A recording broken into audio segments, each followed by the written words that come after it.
And తోటి family members చెప్పండి. So ఇప్పటివరకు చర్చ మీరు వింటున్నారు. సో ఒకరినొకరు తిట్టుకోవడం నడుస్తుంది, బట్ వీటి వెనకాల చాలా డైవర్షన్ నడుస్తుంది అన్నది నేను అంటున్నా.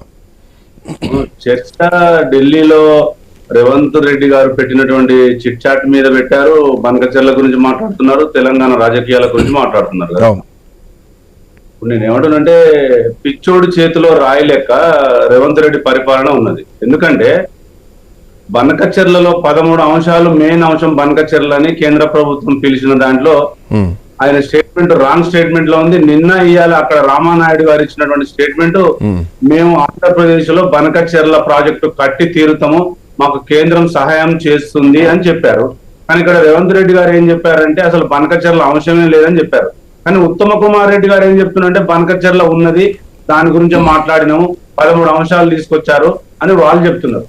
నేనేమంటుంటే ఇప్పటిదాకా మిత్రుడు రామచంద్ర గౌడ్ చెప్పిన దాంట్లో రాష్ట్ర వాటాలు, నికర జలాలు, వరద జలాలు రాష్ట్ర వాటాలు తేల్చాల్సింది సిడబ్ల్యూసి అపెక్స్ కమిటీ. ఇలా జిఆర్ఎంబి గాని కేఆర్ఎంబి గాని వాటాలు తేల్చలేదు గత 10 సంవత్సరాలుగా. రేవంత్ రెడ్డి బూతులకే ముఖ్యమంత్రి తప్ప ఈ ప్రజలకు ఎక్కడ ముఖ్యమంత్రి కనబడట్లేదు. నిరాధారమైన ఆరోపణలు చేయడము, నిస్సిగ్గుగా మాట్లాడము, బూతులు మాట్లాడము, కేసీఆర్ గారిని తిట్టడము, హరీష్ రావు గారిని తిట్టడము, కేటీఆర్ గారిని తిట్టడం తప్ప ఈ ముఖ్యమంత్రి పరిపాలన ఏమాత్రం బాగలేదు. మీరు పర్మిషన్ ఇస్తే నేను ఒక నిమిషం, ఒక 30 సెకండ్స్ ఒక స్టోరీ చెప్తాను. చెప్పండి. అడవిలోకి వెళ్ళి ఒక నక్క హైదరాబాద్కి వచ్చిందంట.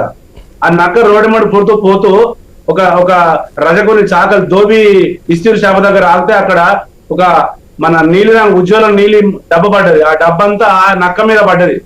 పడితే ఆ నక్క ఏమనుకున్నదంటే ఆ కలర్ చూసి నేను పెద్ద తురుము చెక్కునని మళ్ళీ అడవిలోకి పోయింది. అడవిలో పోతే అక్కడ పులులు, సింహాలు, జంతువులు అన్ని ఏం చేసినాయి అంటే, అరే ఇది వింత జంతువు వచ్చింది ఏంటని తెలిస్తే అన్ని మీటింగ్ పెట్టింది ఆ నక్క. ఇప్పటి నుంచి ఈ అడవికి నేనే రాజును, ఈ రాజు నేనే పరిపాలిస్తా ఈ అడవిని ఏనుగులకు, సింహాలకు, పులులకు చెప్పిందంట. మెల్లగా వర్షం స్టార్ట్ అయింది. ఆ నక్క కలర్ అంతా బయటికి పోతుంటే అక్కడ ఉన్నటువంటి జంతువులకు తెలిసిపోయింది ఇది నక్క అని. ఇవాళ తెలంగాణలో నక్క ఎవరో అట్లాంటి రూపం వేసుకుని ఇవాళ రేవంత్ రెడ్డి గారు పరిపాలించవని చెప్తే బూతులు తిడుతున్నాడు.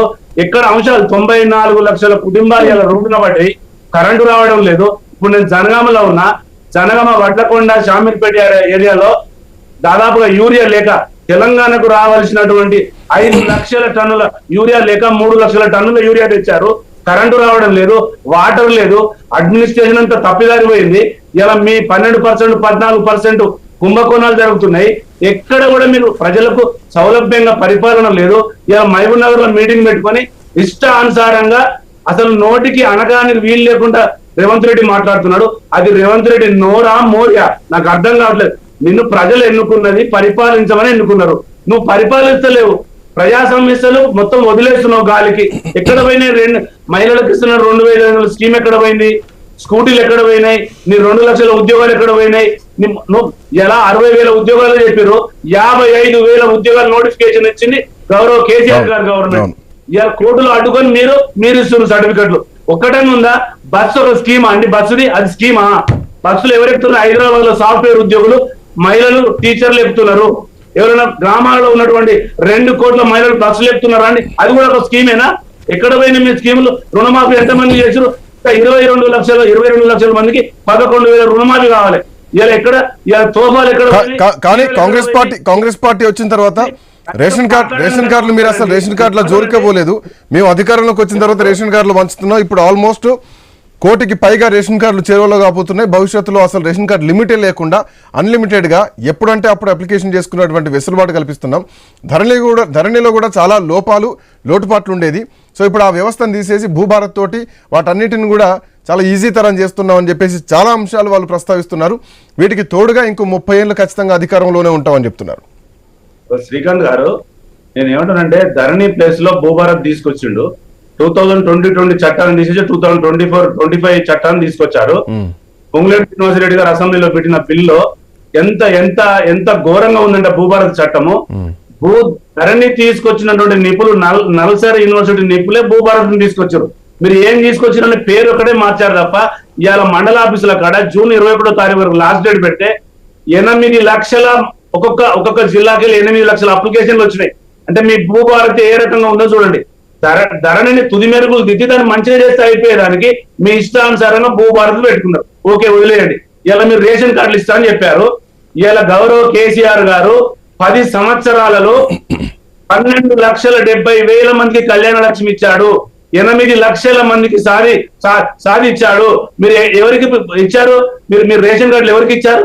రేషన్ కార్డులు మేము 8,11,000 రేషన్ కార్డులు ఇచ్చాము ఫస్ట్ దఫాలో. సెకండ్ దఫాలో మేము ఇవ్వలేదని చెప్తున్నాం కదా. మీరు ఏమనంటే అప్పు చేసిర్రు, ఖజానా ఖాళీ అయిపోయింది. పరిపాలన సౌలభ్యం కోసం ముందు మేనిఫెస్టో ఇస్తానప్పుడు మీరు చూసుకోవాలి కదా, ఎంత డెఫిసిట్ ఉంది, మీ బడ్జెట్ ఎంత ఉందని చూసుకోకుండా నోరుకు ఏది వస్తే అది చేవెళ్ళే declaration, Kamareddy declaration, Warangal declaration ఎక్కడ పోయినాయండి?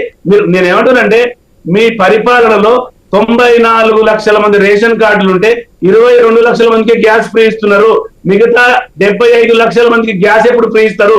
25,000 రూపాయలు కుటుంబానికి ఇస్తారని చెప్పారు 2005లో. అది ఎప్పుడు ఇస్తారు?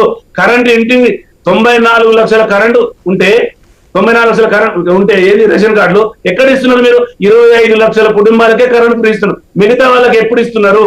మీరు ఇలా మహబూబ్నగర్ జిల్లాలో పోయి మీరు తెలంగాణ ద్రోహి, తెలంగాణ ఉద్యమం లేని వాళ్ళు తెలంగాణ ద్రోహి, ఇలా రేవంత్ రెడ్డి సంకల చేరి పనకచెర్లకు పర్మిషన్ ఇస్తాను అది మాట్లాడకుండా మేము ఇస్తున్నాం మా హయాంలో మేము ఇస్తున్నాం, కొత్తగా 5 లక్షల పైచలకు మేము ఇస్తున్నాం.